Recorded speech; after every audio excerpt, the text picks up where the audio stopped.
60,000 लोगों को निकाल रहा अमेरिकी रक्षा विभाग। मस्क करवा रही छटनी, इन लोगों पर लटकी तलवार। अमेरिकी रक्षा विभाग में 50,000 से 60,000 असैन्य नौकरियों में कटौती की जा रही है। इस कटौती प्रक्रिया में अब तक लगभग 21,000 कर्मचारियों ने स्वैच्छिक इस्तीफा योजना को स्वीकार किया है, जो कुल लक्षित कटौती का लगभग 1/3 है। एक वरिष्ठ रक्षा अधिकारी ने मंगलवार को यह जानकारी दी। रक्षा विभाग का लक्ष्य 9 लाख से अधिक असैन्य कर्मचारियों में से 5% से 8% की कटौती करना है। इसके लिए प्रत्येक माह लगभग 6,000 पदों को हटाया जाएगा। इसके अलावा नियमित रूप से रिटायर होने वाले या नौकरी छोड़ने वाले कर्मचारियों की जगह नहीं भरी जाएगी। ये कटौती रक्षा सचिव पीट हेग्सेथ के नेतृत्व में लागू की जा रही है, जिसका उद्देश्य विभाग के बजट को कम करना और सरकारी खर्च में कमी लाना है।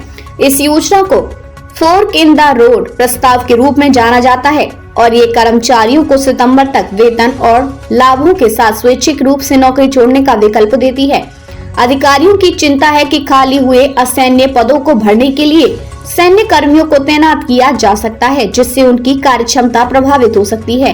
हालांकि रक्षा मंत्री पीट हेग्सेथ ने यह सुनिश्चित करने के लिए निर्देश दिए कि इन कटौतियों से सैन्य तैयारियों पर प्रतिकूल प्रभाव न पड़े।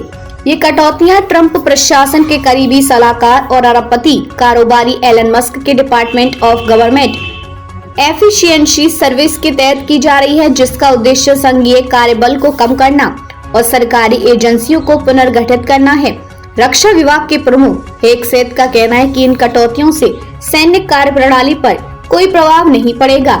जर्मनी में हाल ही में उन्होंने कहा था कि मुख्यालय में कई अनावश्यक पद और प्रशासनिक खर्चे हैं, जिन्हें हटाने की जरूरत है। संघीय सरकार में भी कई बड़े पैमाने पर छटनी रक्षा विभाग ही नहीं, बल्कि पूरे अमेरिकी संघीय तंत्र में करीब 75,000 कर्मचारियों को डिफर्ड वैक्सीनेशन प्रोग्राम के तहत हटाया जा रहा है। इसके अलावा प्रारंभिक दौर में 24,000 प्रोबेशनरी कर्मचारियों को हटाया गया था, लेकिन इसे भी कानूनी चुनौतियों का सामना करना पड़ा। इस बीच अमेरिकी कांग्रेस में डेमोक्रेटिक सांसदों ने केंद्रीय नौकरशाहियों में बड़े पैमाने पर कटौतियों को लेकर चिंता व्यक्त की है। हाउस जुडिशियरी और हाउस ओवरसाइट कमेटी ने सूचना के अधिकार के तहत प्रशासन से इन कटौतियों की कानूनी पहलू की जानकारी मांगी है।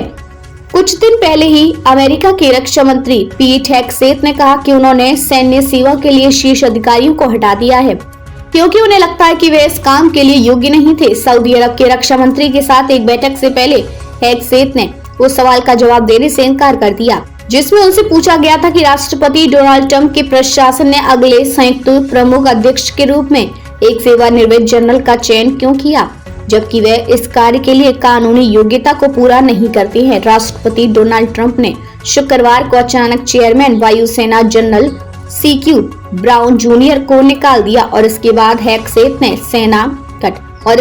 हेग्सेथ ने नौसेना संचालन की प्रमुख नेवी एडमिरल फ्रेंचेटी वायुसेना के उपाध्यक्ष एयरफोर्स जनरल जेम्स स्लीप को पद से हटा लिया।